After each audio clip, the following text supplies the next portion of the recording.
अस्सलाम वालेकुम, आप देख रहे हैं इनफोकस। मैं हूं वकास अली और मेरे साथ मौजूद हैं फहद हुसैन साहब। नाज़रीन, पिछले कई दिनों से अजीब सियासी बेयकीनी की सूरत हाल है। कहीं डील की बातें हो रही हैं, कहीं हुकूमती निज़ाम को तब्दील करने की बातें हो रही हैं। सोशल मीडिया से चलने वाले सदारती निज़ाम हुकूमत जैसे ट्रेंड्स की गूंज अब नेशनल असम्बली तक पहुंच चुकी है। दूसरी जानिब हुकूमत की तरफ से एकदम से अवाम को खुशखबरी सुनाई गई कि मुल्क की शरह नमू में इजाफा हुआ है और दीगर माशी इशारियों में भी बेहतरी आ रही है।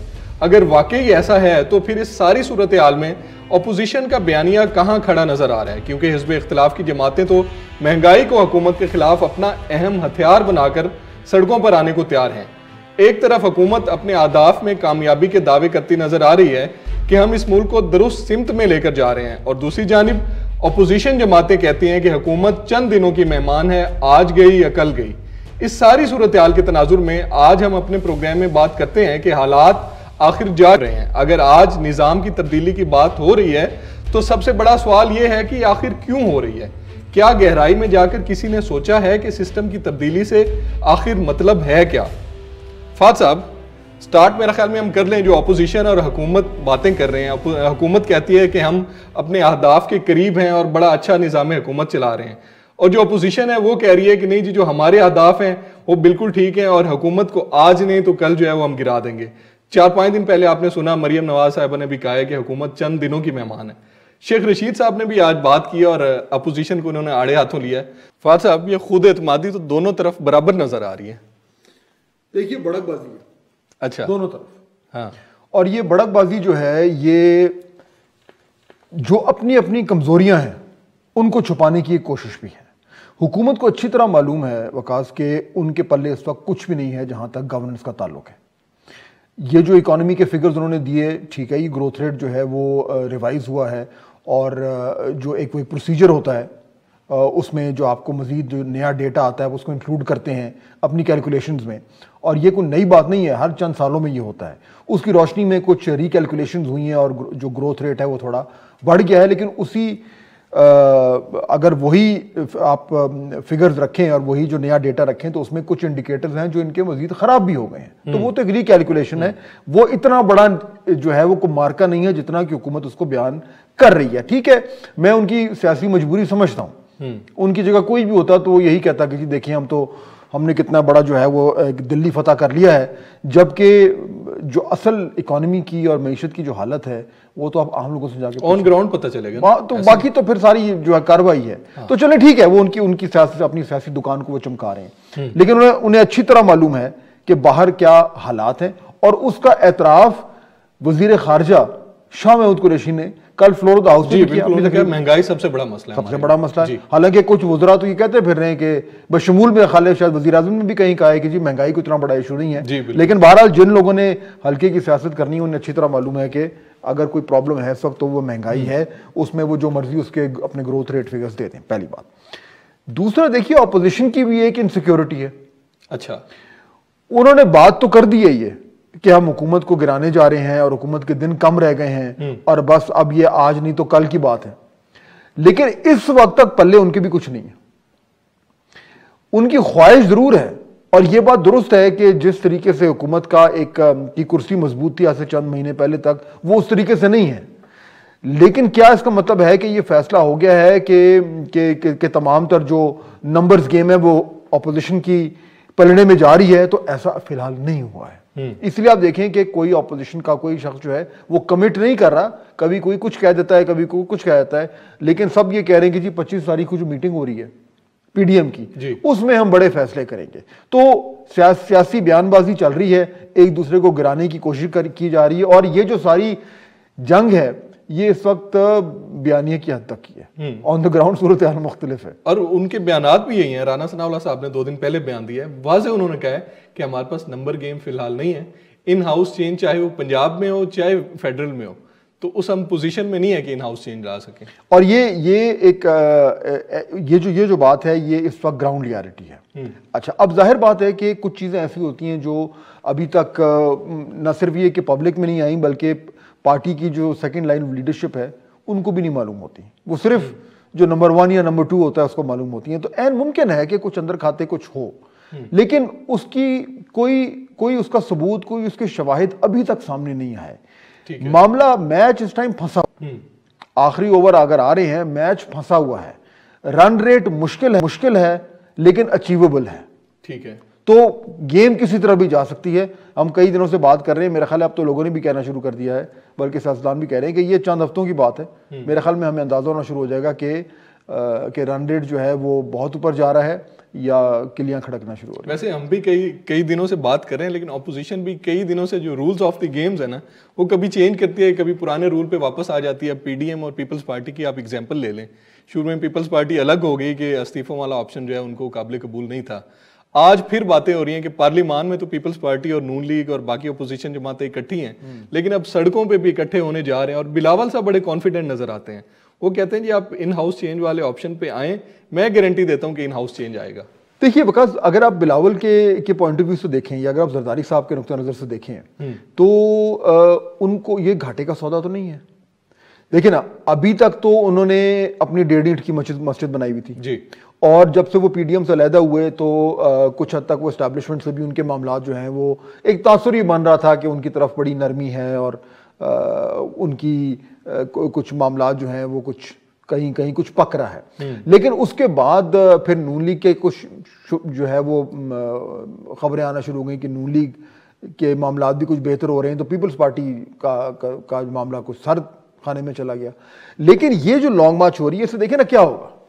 अब पहली चीज तो ये कि इलेक्शन या आज से 3 महीने बाद हो या वो आज से 13 महीने बाद होने तो है, माहौल तो बन रहा है, और पीपल्स पार्टी को ये दिखाना है कि जी हमारी भी कोई सियासी वक़्त है। तो अगर ये लॉन्ग मार्च फरवरी के एंड में खुद करते हैं या ये पीडीएम के साथ करते हैं जी, इससे और कुछ होना हो, पाकिस्तान पीपल्स पार्टी को ये मौका मिल रहा है कि वो अपने वर्कर्स को, अपनी पार्टी को मोबिलाइज कर रहे हैं। वो उधर हंगामा रही होगी, वहां से लोग चलेंगे, कोई धूम धड़क्का होगा, कोई पॉलिटिकल एक्टिविटी जनरेट होगी, पीपल्स पार्टी पीपल्स पार्टी भी अब आपको सड़कों पे नजर आएगी। वो लोग जो सिर्फ प्रेस कॉन्फ्रेंसेस में नजर आते हैं या पार्लियामेंट में नजर आते हैं, अब आपको वो सड़कों पे, जलसों पे, रैलियों में नजर आएंगे। वो कोई खून को गरमाने वाला मामला होगा, फिर वो पंजाब में आएंगे, यहाँ पे जाले उमड़ कर सामने, तो ये नहीं, फिर वो अगर चलें यहाँ आ भी जाते हैं इस्लामाबाद और यहाँ पे आके वो डी चौक पे पड़ाव डालते हैं। तो आप सोचे ना, चाहे वो 2 दिन बैठे या 3 दिन बैठे, मैं ये नहीं कह रहा कि उन्होंने को 2 महीने बैठना है, वो 3-4 दिन भी अगर बैठ जाएं और यहाँ पे शोर शराबा वो लगा दें, तो पीपल्स पार्टी का तो फायदा ही फायदा। उनका क्या जा रहा है, उनकी न्यूसेंस वैल्यू बढ़ रही है, उनका वर्कर मोबिलाइज हो रहा है, वो जो थोड़ा उसके वो वर्कर कहते हैं कि जी फ्रेंडली ऑपोजिशन बन गई है, वो मौका मिल रहा है। तो और कुछ नहीं तो आने वाले जो इलेक्शन होने उनमें उनको कुछ ना कुछ फायदा हो जाएगा। पीपल्स पार्टी को इस टाइम कोई घाटे का सौदा नजर नहीं आ रहा। इशू सिर्फ एक है जो मैं ख्याल में आप उस तरफ आना चाह रहे हैं कि अगर इन हाउस चेंज होता है तो अपोजिशन के दरमियान कुछ अंडरस्टैंडिंग है। एक सवाल ये हो रहा है, सही है, और उसमें ये कहा जा रहा था कि जी पीपल्स पार्टी जो है उनका ये मानना है कि जी अगर इन हाउस चेंज होता है तो, और हम अगर हुकूमत को लीड करते हैं तो फिर वो 1-2 महीने की बात नहीं होनी चाहिए, उसको या तो लंबा खींचे, अगले इलेक्शन तक ले जाएं। और इस पे मामला जो है वो नून लीग उस पर बिल्कुल इत्तेफाक नहीं कर रही, क्योंकि उनका ख्याल है कि जी इन हाउस चेंज सिर्फ और सिर्फ तब हो जब उसके फौरी बाद इलेक्शन हो।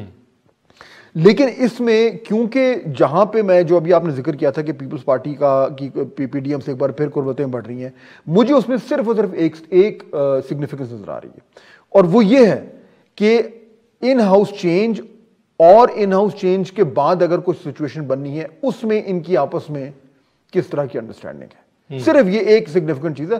बाकी लॉन्ग मार्च 1 हफ्ता पहले करें या 2 हफ्ते बाद करें, उससे मेरा नहीं ख्याल इतना फर्क पड़ता। क्योंकि नून लीग तो चाह रही है ना कि अगर हमने सेटअप में आना है तो हम शॉर्ट टर्म के लिए नहीं आएंगे, जैसे अभी आप बात कर रहे थे। और कहीं ना कहीं पीपल्स पार्टी का ख्याल है कि अगर शॉर्ट टर्म के ऑप्शन के तौर पर हमें देखा जाता है तो हम उसके लिए अवेलेबल हैं। ये बात ठीक है, क्योंकि देखिए ना, इस वक्त पीपल्स पार्टी के पास सिंध की गवर्नमेंट है, और अगर इलेक्शन हो जाते हैं तो तमाम तर कैलकुलेशन जो सामने हमारे हैं उनके मुताबिक पीपल्स पार्टी के पास फिर सिंध की गवर्नमेंट आ जाएगी। ऐसे ही तो उनको कितने के जो है वो क्या फायदा है। हाँ, उस हवाले से उनको तो फायदा ये है कि उनको कुछ मिले सिंध गवर्नमेंट से ज्यादा। वो पंजाब गवर्नमेंट तो नहीं हो सकती, उधर तो कोई चांस ही नहीं है, इम्पॉसिबल लग रहा है, वो केपी भी नहीं हो सकता। तो पीछे तो फिर सिर्फ सेंटर ही रह गया ना। सेंटर में वो लार्जेस्ट सिंगल पार्टी तो बन ही नहीं सकते, नून लीग से बड़े तो नहीं है, ऐसे ही। तो फिर सेंटर में पावर आने का तरीका क्या, पावर में आने का तरीका क्या रह गया? कि कोई इन हाउस चेंज हो, उसमें नून लीग खुद इंटरेस्टेड ना हो और उन्हें को साल डेढ़ का मौका मिल जाए जिससे वो अपनी अगले इलेक्शन के लिए हालात को बेहतर कर सकें। फिलहाल ये लॉजिक है उनकी अभी तक। ठीक है। अच्छा, अभी जो सूरत हाल चल रही है, अपोजिशन ने जितने भी अपने पत्ते आजमाए हैं उसमें उन्होंने इन हाउस सादिक सिंजरानी साहब के हवाले से भी करके देख लिया। लॉन्ग मार्च के हवाले से आप देखें, हिस्ट्री है कि लॉन्ग मार्च से कोई भी गवर्नमेंट जो है वो घर नहीं जाती।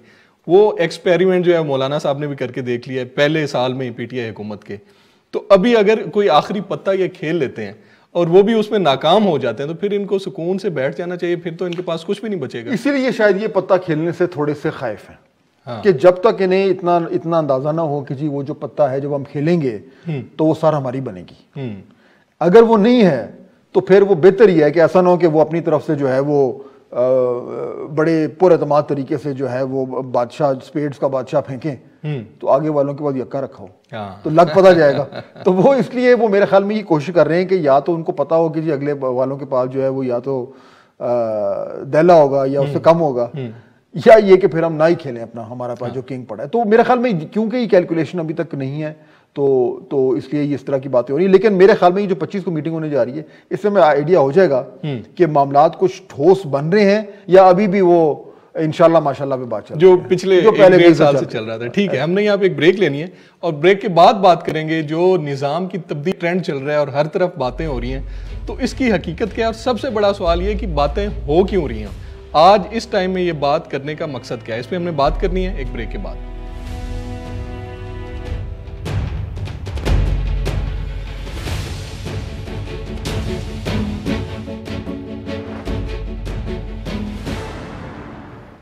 वेलकम बैक नाज़रीन। फाद साहब, पिछले हफ्ते से 1 हफ्ता हो गया है जो बात चल रही है, टॉप ट्रेंड भी ट्विटर पे हमें नजर आ रहा है, फिर सियासतदान भी इस पे बयानात दे रहे हैं। सदारती निज़ाम हुकूमत, पार्लिमानी निज़ाम हुकूमत, इस पर बहुत से मैंने डिबेट भी देखी है, टीवी चैनल्स पे भी, अखबारात में भी पढ़ा है। कुछ कह रहे हैं जी सदारती निज़ाम हमने इतना अरसा आजमा लिया, कुछ कह रहे हैं पार्लिमानी निज़ाम ने हमें कुछ नहीं दिया। तो सबसे बड़ा सवाल ये है कि आखिर क्यों इस वक्त ये बात हो रही है सिस्टम के चेंज की, तो उस क्यों पे जरा फोकस करके मैं आपसे तज्जिया लेना चाहता हूं। अच्छा देखिए, एक तो ये कि ये जो एक बहस एकदम छिड़ पड़ी है, आप देखिए कि इसमें कोई इसको बाकायदा तौर पर नहीं कह रहा कि जी ये हम कह रहे हैं, ओन कोई नहीं कर रहा। हाँ। और जब कोई नहीं ओन कर रहा होता तो फिर जो जहां पे आपका शक होता है वो आमतौर पर ठीक ही होता है। और ये एक तरह का ट्रायल बलून भी होता है और एक तरह का जो उस वक्त के मौजूदा हालात होते हैं, जो मुश्किलात होती हैं, उनसे थोड़ी सी तवज्जो जो है वो हटाने की कोशिश भी होती है। और हर चंद सालों में ये सदारती निज़ाम का जो शोशा है ये उभर कर सामने आ जाता है। अच्छा, इसके पीछे एक दो तो आमतौर पे अगर हम रिवायती तौर पर देखें तो हमारे यहाँ कुछ लोग ऐसे हैं, कुछ इदारे ऐसे हैं, वो ये समझते हैं कि जी पाकिस्तान में अगर सेंट्रलाइज सिस्टम हो तो उसको चलाना बेहतर होगा। ठीक है।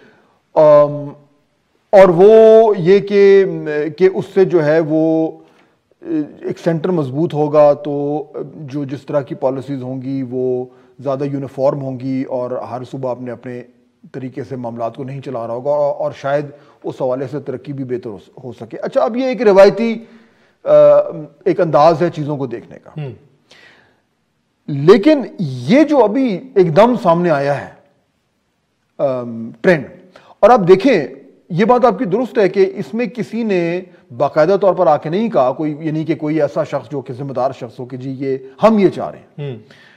लेकिन अगर आप सोशल मीडिया पे देखें तो अक्सर और बेशतर वो लोग हैं जो पीटीआई के सपोर्टर हैं। ऐसा ही है, ये मैं तुम्हें दुरुस्त कह रहा हूं मेरा ख्याल है, बिल्कुल ऐसा ही। और वो बढ़ चढ़ कर ये बात कर रहे हैं। और उनकी मंतक क्या है? मंतक ये कि देखिए जी, इमरान खान साहब जो हैं वो इस निज़ाम ने उनको नहीं चलने दिया, तो अगर सदारती निज़ाम में वो सदर हों, उसका मतलब यही है सदारती निज़ाम में सदर, तो फिर वो ये मुल्क के मसाइल को ठीक कर देंगे। मेरे ख्याल में ये एक अजीब बेवकूफ़ाना किस्म की बहस है। अच्छा, उसकी वजह ये कि देखिए ये इसमें कोई खराबी नहीं है कि जी ये निज़ाम को आपने इस तरीके से करें तो बेहतर होगा या दूसरे तरीके से करें तो वो बेहतर होगा। ये डिबेट तो होनी भी चाहिए और होती भी है, लेकिन उस डिबेट की, उस बहस की कोई बुनियाद तो, अगर बुनियाद ही नहीं है तो फिर तो टाइम ज़ाया करने वाली बात है। उससे मेरी क्या मुराद? मेरी मुराद यह है कि देखिए, अगर आप कह रहे हैं कि जी सदारती निज़ाम होना चाहिए और पार्लिमानी निज़ाम फेल हो गया है, तो पहले आप ये इस बात की तो निशानदेही कर दें कि पार्लिमानी निज़ाम की वजह से कौन सा फेलियर हुआ है। ठीक है, इसकी निशानदेही कर देना पहले तो, ताकि थोड़ी आसानी हो जाए हमें भी समझने की। और अगर आप पहले वो साबित कर सकते हैं कि जी पार्लिमानी निजाम की वजह से ये मसले मसाइल हुए हैं पाकिस्तान में, तो फिर सदारती निजाम में वो मसले हल कैसे होंगे, उसका भी कोई तरीका बता दें। अगर ये दो चीजें हमारे सामने आ जाएं तो फिर कम से कम एक सैर अरसल गुफ्तगू तो हो सकती है। उससे हो सकता है मैं कहूं कि नहीं ये पार्लिमानी निजाम की वजह से ये मसला नहीं हुआ, आप कहेंगे नहीं क्योंकि अगर ये पार्लिमानी निजाम ना होता और सदारती होता और एक उसमें बड़ा बाइख्तियार सदर होता तो वो इस मसले को ऐसे हल करता, और फिर मेरी और आपकी बहस होती और ऐन मुमकिन है उसमें से कोई करामत चीज निकल आती। अभी तो कोई बात ही नहीं कर रहा। यानी मैं जिससे पूछता हूं कि यार बिल्कुल ठीक है, ये बता दें कि क्यों फेल हुआ, कि आप किस बुनियाद पे कह रहे हैं कि पार्लियामेंट निजाम फेल हुआ है, मुझे इश्यूज बता दें। हाँ ये बात ठीक है कि मैं अगर ये कहूं कि जी इस वक्त जो पाकिस्तान के बड़े इंपॉर्टेंट सबसे जरूरी मसाइल हैं, इश्यूज हैं, जिनकी वजह से पाकिस्तान के लोगों की जिंदगियों में मुश्किलात हैं, वो अगर पार्लियामानी निजाम की वजह से हैं तो चलें ठीक है, लेकिन फिर क्या सदारती निजाम आने से वो मसले हल हो जाएंगे? इसका जवाब मेरे पास तो नहीं है, और न ही उनके पास है जो सबसे ज्यादा उछल उछल कर ये बात कर रहे हैं कि सदारती निजाम आना चाहिए। और उसमें मैंने आज लिखा भी है, मैंने उसमें पांच चीजों की मैंने निशानदेही की थी। अगर कहते हैं तो उसमें थोड़ी बात कर लेते हैं ताकि लोगों को थोड़ा सा अंदाजा हो जाए कि हम किस जाविये से ये बात कर रहे हैं। क्योंकि कुछ लोग इसको बिल्कुल संजीदा ही नहीं ले रहे ना, वो रूल आउट कर देते हैं कि सदारती निजाम इस मुल्क में नहीं, इम्पॉसिबल, ये तो जमहूरियत के खिलाफ है, इस पर बात ही नहीं हो रही। तो उसी आर्टिकल पॉइंट्स पे भी मैं आपसे यही पूछना चाह रहा था कि वन बाय वन हम इसको डिस्कस कर लेते हैं, बिल्कुल ये क्यों इस पे बात होनी चाहिए। अच्छा, एक तो देखिए ना, ये भी बात बिल्कुल ठीक है आपकी कि पहले तो हमारे जब भी डिबेट होती है कि जी ये होती है कि जमहूरियत या अमरीत, क्योंकि अमरीत रही है जी बिल्कुल, और अगर ये डिबेट होती है तो उसके पीछे एक मंतक भी है, क्योंकि कितने दिहाइयों हमारी जो है वो अमरीत रही है और नॉन रिप्रेजेंटेटिव सिस्टम रहा है। लेकिन जब भी इस मौजूदा जो हमारा निजाम है, पार्लियामानी निजाम, इसको छेड़छाड़ करने की बात होती है तो लोग एकदम कहते हैं नहीं आपका मतलब है कि आप चाहते हैं कि फिर अमरीत आ जाए, हाँ, गैर जमहूरी ताकतें आ जाए। मेरे ख्याल में यहां ये कहना जरूरी है, और हम अगर क्योंकि इस वक्त पाकिस्तान में ये बहस छेड़ी गई है तो उस बहस को थोड़ा सा एनरिच करने की जरूरत है। और मेरे ख्याल में ये ऑन द रिकॉर्ड कहना चाहिए कि देखिए अगर आप पार्लियामानी निजाम से अगर आपका इख्तलाफ है तो उसका ये मतलब नहीं कि आप गैर जमहूरी हो गए। भाई सदारती निजाम भी जमहूरी निजाम है, पाकिस्तान में सदारती निजाम जमहूरी निजाम अनफॉर्चुनेटली नहीं रहा, ऐसा ही। लेकिन अमेरिका में जो सदारती निजाम है वो तो एक जमहूरी निजाम है। उसी तरीके से फ्रांस में सदारती निजाम है, और भी बहुत सारे ऐसे ममालिक हैं जहां पे ऐसे है। तो वो एक सिस्टम ऑफ गवर्नेंस है जो एक जमहूरियत की जो एक बड़ी छतरी है, उसके नीचे बहुत सारे मॉडल्स हैं। एक मॉडल पार्लियामानी है जो बरतानिया में होता है, एक मॉडल सदारती है जो फ्रांस में और अमेरिका में होता है, और एक मॉडल प्रोपोर्शनल रिप्रेजेंटेशन है जो कि जर्मनी में होता है, जो सदारती और पार्लियामानी दोनों से मुख्तलिफ है, वो और थोड़ा सा कॉम्प्लेक्स है, लेकिन वो भी जमहूरियत है। तो अगर तो पाकिस्तान में ये बहस हो रही है और होनी चाहिए कि जी हमारे मसाइल जो हैं वो हल हो सकते हैं पार्लियामानी निजाम से नहीं, सदारती निजाम से या प्रोपोर्शनल रिप्रेजेंटेशन के निजाम से, इसलिए क्योंकि, और फिर क्योंकि के बाद उसकी लॉजिक हो। ठीक है, तो ठीक है आप बहस कर लें, और कल को अगर पाकिस्तान में अक्सरियत ये समझती है कि नहीं रहना तो हमने जमहूरियत ही है, लेकिन उस लार्जर डेमोक्रेटिक अम्ब्रेला के नीचे हमें प्रोपोर्शनल रिप्रेजेंटेशन ज्यादा सूट करता है, तो ठीक है आप आईनी तरमीम करें और कर लें। ठीक है। प्रॉब्लम हमारे यहां हो रहा है कि हमारे यहां जो डिबेट हो रही है वो इन चीजों पे नहीं हो रही, वो हो रही है कि जी उनको काम नहीं करने दिया गया। हाँ, मैं इसकी तो मुझे तो इसकी लॉजिक नहीं समझ आ रही, इसकी तुक क्या है भाई, या तो आपको लॉजिक समझाएं। अब हम बात कर रहे थे इश्यूज की, जी पुलिस की हमने जिक्र किया जी। कोई मुझे बताया पाकिस्तान में कोई शख्स कहेगा कि पुलिस जो है हमारी उसमें कोई मसला नहीं है? हर बंदा कह रहा है कि पुलिस ही सबसे बड़ा मसला है। बहुत सारे मसाइल हैं उनमें पुलिस, अगर चलो लेट्स अज्यूम कोई कहेगा जी नंबर 1 प्रॉब्लम है, कोई कहेगा नंबर 2 है, कोई कहेगा नंबर 3 है, पहले सबसे 5 बड़े प्रॉब्लम्स में तो आता है ना इशू। बिल्कुल ऐसे ही। क्यों? इसलिए क्योंकि पुलिस रिप्रेजेंट करती है रियासत को, और ये वो रियासत का एक धड़ा है जिसका सबसे ज्यादा ताल्लुक है अवाम से। ऐसा ही। चुनाचे सबसे ज्यादा सर्विस ओरिएंटेड तो उसी को होना चाहिए। वो यानी देखिए ना, एक डेमोक्रेटिक लिटरेचर में एक ये सेइंग होती है कि power lies with the people, कि असल इक्तदार तो लोगों के पास है और उन्होंने उस इक्तदार को जो उनका है नुमाइंदों को दिया हुआ है ताकि वो उनको गवर्न कर सके। लॉजिक ये है ना जी। अब उसका मतलब ये कि पुलिस जो कि एक स्टेट का हिस्सा है, उसके पास वो इक्तदार है जो लोगों ने उसको दिया हुआ है।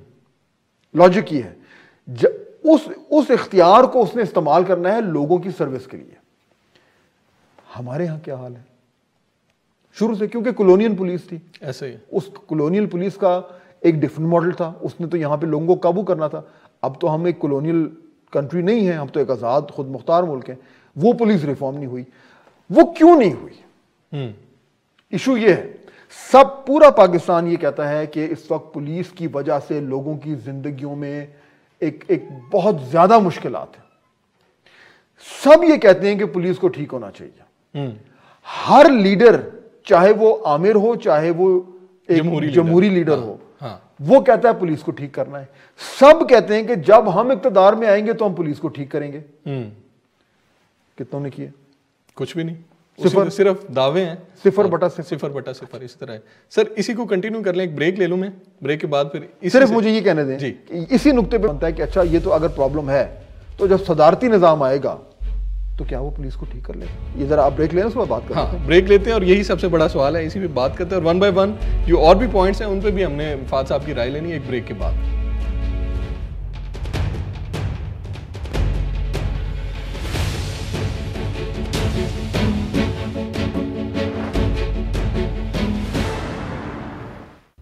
वेलकम बैक नाजरीन।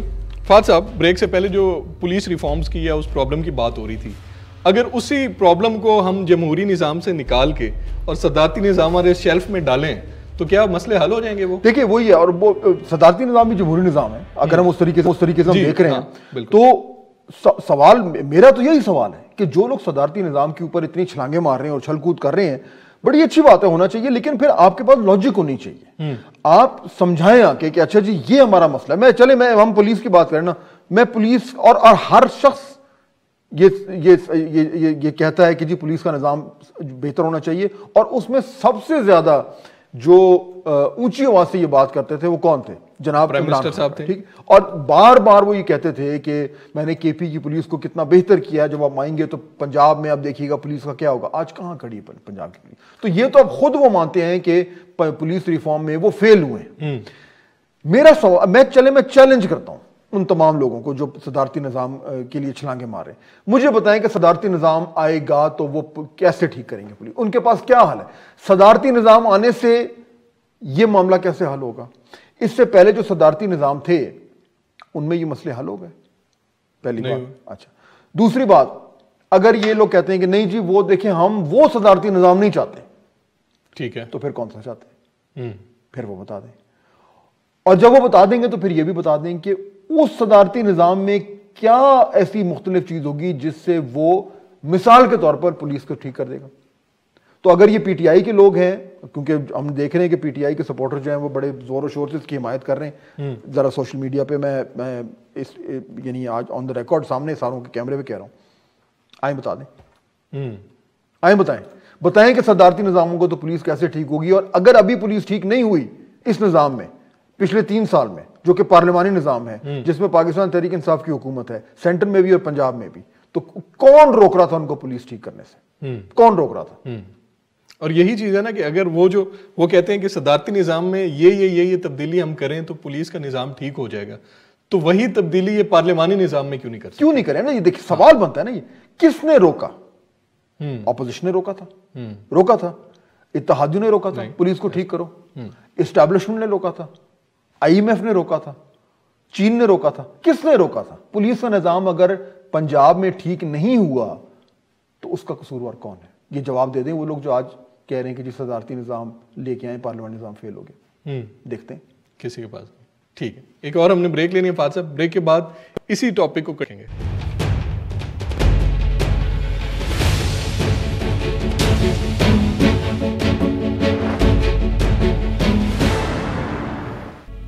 वेलकम बैक नाजरीन। फाद साहब, अगर पार्लिमानी निज़ाम हो या सदारती निज़ाम हो तो उसमें बेसिक चीज़ होती है कि वो निज़ाम कितनी शफाफियत पे स्टैंड कर रहा है, और वो शफाफियत का अंदाज़ा लगाया जा सकता है वोट से, कि लोगों के वोट से, चाहे वो सदारती निज़ाम है या चाहे पार्लिमानी निज़ाम है। तो अगर वही जो एक हम कहें कि स्टैंड है वही कमजोर होगा तो फिर उंगलियां उठेंगी, चाहे वो पार्लिमानी निजाम हो चाहे सदारती निजाम हो। बिल्कुल ठीक कह रहे हैं आप। देखिए इस बहस में जो जो जो मेरा मानना है वो ये कि पहले तो आप ये फैसला करें कि ये बहस आप किन बुनियादों पर कर रहे हैं। ये कहना जो कि मैं देख रहा हूं कि जी सदारती निजाम ले आएंगे तो हमारे सारे मसाइल हल हो जाएंगे, आप पहले उन मसाइल की निशानदेही तो करें। पहले ये तो स्टैब्लिश करें कि इस मुल्क में कौन सी वो चीज है जो आप ठीक करना चाहते हैं सदारती निजाम लाकर जी, और फिर ये भी जरा थोड़ा सा उसमें वजाहत करें कि वो इस निजाम में क्यों नहीं ठीक हो पा रही है। अब उसका जो आपने एग्जाम्पल दी, आप बात करते हैं जमहूरियत की जो पहली ईंट है वो वोट है ऐसे ही। यानी अगर आप वो जो वोटिंग का सिस्टम है अगर उसी पे उसमें शफाफियत नहीं है तो उसके ऊपर जो जमहूरी इमारत खड़ी होनी है वो तो फिर ऐसे ही होगी कि फूंक मारी तो नीचे आई और ऐसे ही होता रहा। दिहाइयां गुजर गई, हुकूमतें आई चली गई, बड़े बड़े जमहूरी लीडर, इनकलाबी लीडर आए जिन्होंने कहा कि जमहूरियत के खातिर हमने कितनी कुर्बानियां दी हैं और ये किया है और वो किया है, बड़ी बड़ी बातें करके वो दावे करके वो आए और चले गए, लेकिन एक वोट का सिस्टम ठीक नहीं कर पाए। वैसे कितना बड़ा अलमी है कि दुनिया कहां से कहां पहुंच गई है और आज हम डिबेट कर रहे हैं कि वोट कैसे डालना है।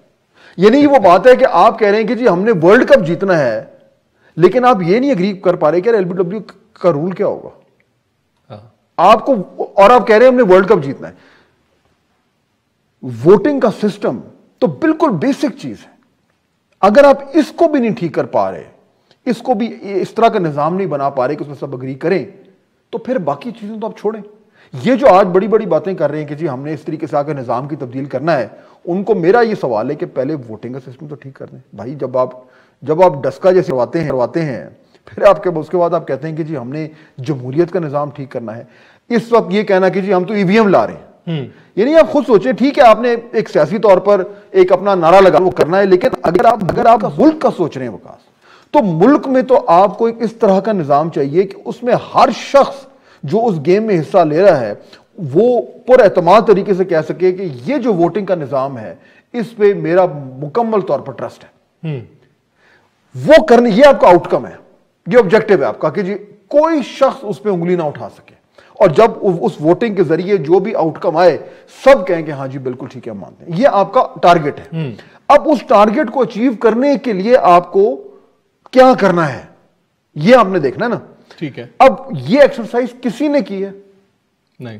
ईवीएम का तो ये मामला कि आपने कहा जी बस ईवीएम है, को माने ना माने, भाई अगर बाकी लोग मान ही नहीं रहे तो आप धौंस धमकी से कैसे निजाम कर सकते हैं। अल्टीमेटली जो आपका अल्टीमेट ऑब्जेक्टिव है कि वोट काउंट करे और हर शख्स उसको माने और उस पर एतमाद रखे, वो तो नहीं हो रहा। तो ये जो बेसिक चीज है, जब ये भी अगर आप हल नहीं कर पा रहे इस निजाम में और इससे पहले सदारती निजाम में, तो अब जो आप दूसरा को निजाम लाने चाह रहे हैं उसमें आपके पास कोई जादू की छड़ी है, कोई खास कोई जादू की पुड़िया है जिसको आप खाएंगे तो ये वोटिंग का निजाम ठीक हो जाएगा। वो क्या है? अगर आपके पास इसका कोई जवाब है या कोई हल है तो वो तमाम लोग जो सोशल मीडिया पे आके और टीवी पे आके जो है वो बहुत ज्यादा ये बात कर रहे हैं कि सब चीजें ठीक हो जाएंगी, जरा इसका जवाब दे दें, समझा दें। ऐन मुमकिन है मुझे आपको ना पता हो, मैं सीखने को तैयार हूं मुकम्मल तौर पर।